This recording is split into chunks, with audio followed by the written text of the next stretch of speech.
ये देखिए श्रिया, कुरान मजीद का पहला चैप्टर सूरह फातिहा वर्स नंबर 4 पढ़ेंगे।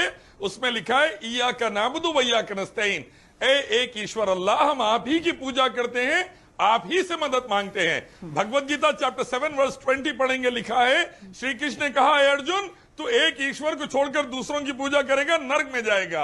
एक कम ब्रह्म द्वितीय नास्ते ने नास्ते किंचन, ऋग्वेद कहते हैं सबका ईश्वर एक है, दूसरा नहीं है, जरा सा भी नहीं है, उसी की पूजा करो। तो हम कहते हैं वेदा, गीता और कुरान एक ईश्वर अल्लाह की पूजा का हुक्म देते हैं। पैदा हुई सो चीजों की पूजा करें तो नरक में जाएंगे, इसीलिए हम पैदा हुई सो चीज की पूजा नहीं कर सकते। मूर्ति पूजा, लिंगम पूजा, जानवर पूजा, पत्थर पूजा नहीं है। आप ये चीजों की पूजा कर नरक में मत जाइए, एक ईश्वर की पूजा करिए। सनातन धर्म मूर्ति पूजा के खिलाफ है। भागवत के अंदर श्री कृष्ण कहते हैं चैप्टर 7 वर्स 20, अर्जुन एक ईश्वर की पूजा कर, दूसरों की ना कर, वरना तेरी बुद्धि नष्ट हो जाएगी तो नरक में जाएगा। तो जान लीजिए कि वेदा गीता ने कहा भगवान एक है, ईश्वर अल्लाह एक है, उसी की पूजा से स्वर्ग वरना नरक। मैं ये कहना चाहता हूं कि अगर हिंदू भाइयों को वेदा गीता उपनिषद से ऑथेंटिक बात बताई जाए, हिंदुस्तानी भाई 100 करोड़ 125 करोड़ मान लेंगे। और ये तमाम बातें कहती हैं मखलूक की पूजा ना हो, एक रब ईश्वर भगवान अल्लाह की पूजा हो।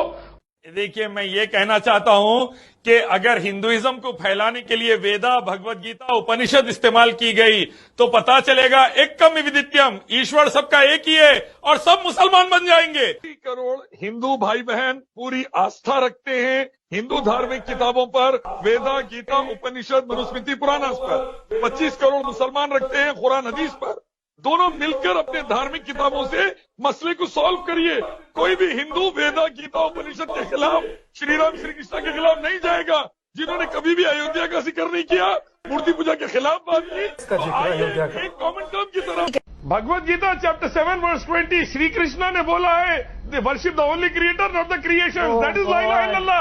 श्री कृष्ण ला इलाहा इल्लल्लाह बोल दिया। मैडम आपको और क्या प्रॉब्लम है भगवत गीता से, कुरान से? मैं ये कहता हूँ कि मोहम्मद सल्लल्लाहु अलैहि वसल्लम ने फरमाया कि जब नाइंसाफी जुल्म बढ़ेगा तो आतंकवाद बढ़ेगा, जब इंसाफ रहेगा तो सलामती, शांति, उन्नति रहेगी। मैं ये कहना चाहता हूँ जो मोहम्मद सल्लल्लाहु अलैहि वसल्लम की शान में गुस्ताखी करे, मोदी गवर्नमेंट उसकी गर्दन चौरस्ते पे उड़ा देके देश में शांति स्थापित करे। यतीमगाह नसरत आतंकवादी की भी और ये त्यागी वसीम रजवी की भी पहले गर्दन उड़ाकर जहन्नुम पहुंचा दीजिए, भारत में शांति आएगी। ये हुक्म है कुरान हदीस का। और सऊदी अरब की जैसी शांति और तरक्की लाना चाहते हैं तो मोदी पहली फुर्सत में ये काम करे, मोदी इस्लामी काम करे, भारत में शांति उन्नति रहेगी। लेकिन जो भी अल्लाह रसूलुल्लाह मोहम्मद सल्लल्लाहु अलैहि वसल्लम की शान में गुस्ताखी करा, उसको फौरी जहन्नुम पहुंचाकर देश में शांति उन्नति स्थापित कीजिए। कुरान हदीस का हुक्म है और दूसरे मजहब की किताबों का भी। अल्लाह के कलाम कुरान में अल्लाह ने मना फरमाया किसी के भी खुदा को, इंपॉर्टेंट पर्सनालिटी को बुरा बोलने से। कुरान में चैप्टर 6 वर्स 8 में लिखे हुआ है। और वैसे ही हमारे कॉन्स्टिट्यूशन में भी किसी भी धर्म के खुदा को बुरा नहीं बोलना चाहिए, वरना सख्त एक्शन लेना चाहिए। वसीम रजवी, यति नरसिंहानंद आतंकवादी जैसे आतंकवादियों की मुंडी उड़ा देना चाहिए, सीधा नरक पहुंचाना। ये हरामियां हैं जो शुरू करे ये चीज को, और पूरे भारत में आरएसएस के आतंकवादी बर्बादी ला रहे, तो इनसे शुरू करिए। आरएसएस बीजेपी बदल के आतंकवादियों से दूसरे पूरे सुधर जाएंगे। मोहम्मद सल्लल्लाहु अलैहि वसल्लम की शान में गुस्ताखी करना, अल्लाह की शान में गुस्ताखी करना, ये लोग शुरू करें, जिसको देखकर दूसरे भी हिम्मत बढ़ी दूसरों की भी, तो सब पर एक्शन लीजिए, पूरे आतंकवादियों से निपटिए।